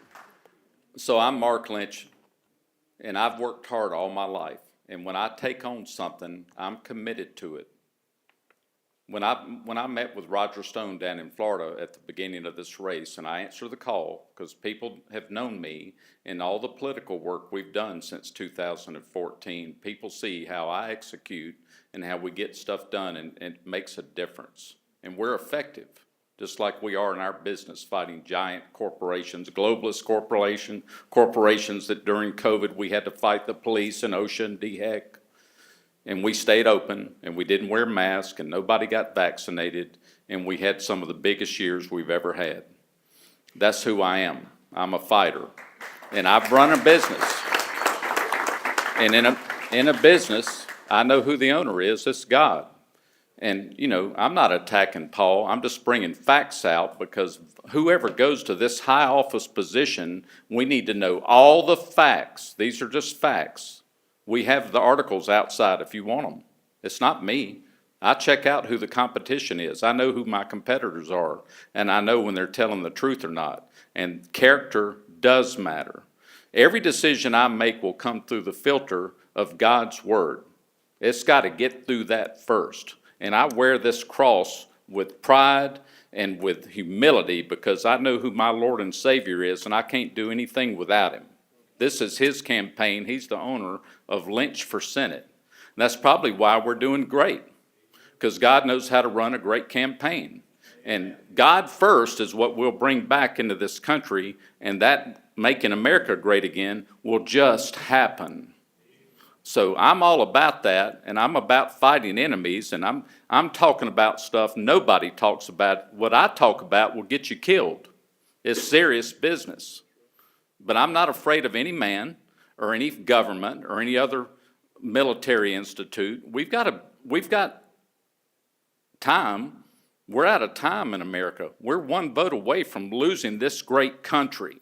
So I'm committed to you to go, and I don't know what all we'll ever do, but I know how I'll have a decision process. It will be from God's word first, with deep prayer, not knee-jerk reactions. I'll never sign something we haven't had time to read, and then it'll have to pass through the Constitution next, and then we'll see, do we even need it? We'll look at what we're already doing. Did we derail somewhere else? That's what we do in business. A lot of our guys, I have an open door policy. I want to be more efficient.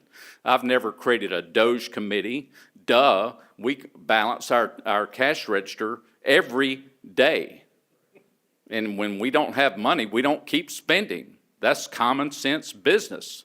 And as a business owner, I've had to be a father, a counselor, a pastor. I have to work with our employees. They're our greatest assets. And I'll be that in the U.S. Senate, and when somebody that says he's a Republican won't vote to pass the SAVE Act, we're going to have a conversation in the hall or at the lunch table.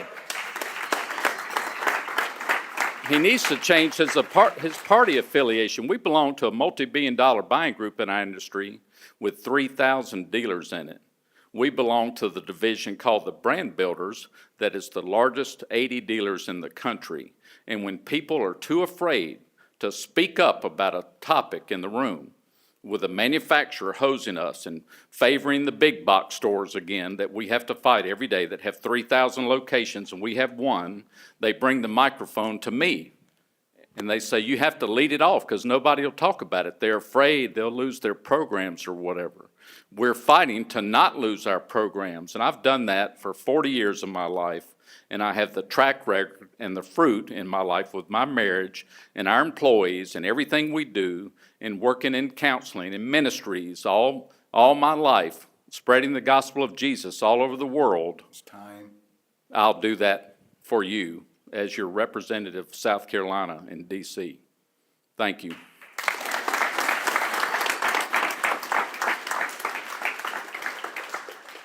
Well, number one, I want to thank you all for coming out. This is extremely important. This is what your forefathers and foremothers did 250 years ago, so I salute you all. This is about, we're on our 250th, and we got to get another 250. So I commend you all, whoever you vote for. Look, this is about generational change. It's about picking your fighter, someone who's actually going to get the results, who is going to beat Lindsey Graham. Okay, respectfully, Mr. Lynch, he's also like Lindsey, 70 years old, and he is now just standing up, pretty close, okay? Here, look, he lost an election. Let's be real about it. He spent hundreds of thousands of dollars and got 700 votes. He's lost, please. He's lost, okay? That is not going to beat Lindsey Graham, respectfully. And I said, whoever gets there, if I don't get it, I would endorse. I'm here to beat Lindsey Graham. I got in this race because I did not think this man could win.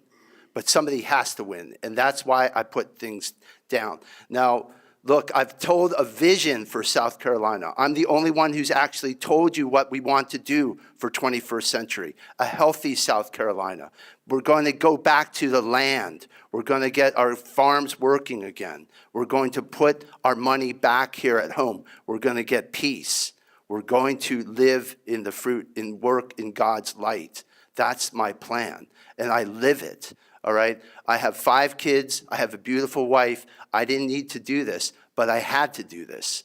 I'm compelled because I've been with President Trump for the last 11 years. I will be his #1 fighter, okay? I don't know when this guy started supporting President Trump, but I know this. He was not there in 2016 where I was fighting to get President Trump elected. He was not in the admin when I went there and fought the Democrats and flipped it and took over OPM and turned a federal agency over and gave it back to the president. Nobody here but me was in Georgia when that election was stolen. I was in the White House the night of the election. They sent me down there. I fought. I saw it stolen with my own eyes. I'm an election integrity guy. I will get to the bottom of that. And then I spent the next 3 years making sure when Trump won, he was ready to roll. 80% of what he's coming out and what Russ is doing is coming from work that I spent, my entire family sacrificed, so I could go up there every week and work in the trenches. So when you act for Paul, you're going to get yourself a fighter. I'm applying for a job from you. Who is the guy you want to stand up for you? I have a fire in my belly. I will take Fauci down. I will get us justice. I will get the money back here in South Carolina. I will give us the life that your forefathers fought and died for. And I'm unafraid. And I have a firmament. I am character. I'm one who basically has committed himself to saving this republic, and I do it every day with my family. So again, look, the poll Mr. Lynch commissioned, fake, okay? That's called a push poll. That's where they lead it, and he's trying to do this. We are just beginning the fight. My work is coming out. I have put my savings into this, my kids, because this is the future that all of us deserve, and we have to fight. So I want you all to go back and think about how you're going to save this republic, who you're going to pick as a fighter, and who's going to help President Trump accomplish everything he promised us. And that answer, I respectfully, is Paul. So I appreciate your support. We're out here. We'd love to get you to sign up. We have signs, and we will be up here in Greenville all the time. We were here for the parade, and we'll be up, I believe, next week. But again, I want to commend the moderator and everyone for coming out tonight. Thank you all. Thank you all.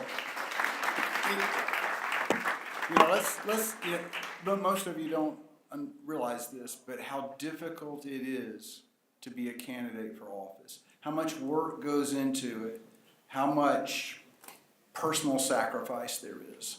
So let's give them all of them a round of applause.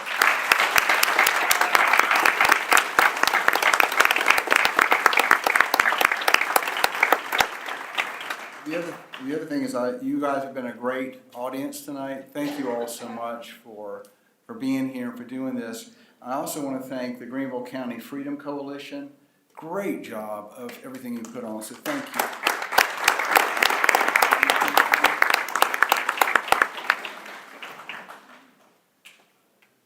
Thank you, everyone, for being here. You are the servants that we need to go out there. As you go out in your community, everything that you've absorbed and you've learned, we want you to talk to your neighbors. We have anywhere from 13 to 17% turnout for primaries, and that's just not going to cut it. So you guys have to be the tip of the sword to get people out to vote. And again, the candidates did a tremendous job. They'll be around at 9 o'clock. We have to be out of the building, so you got about 25 minutes if you want to meet with the candidates and ask them a question that wasn't asked. I'm sure they'll stick around and do that. So thank you very much for coming.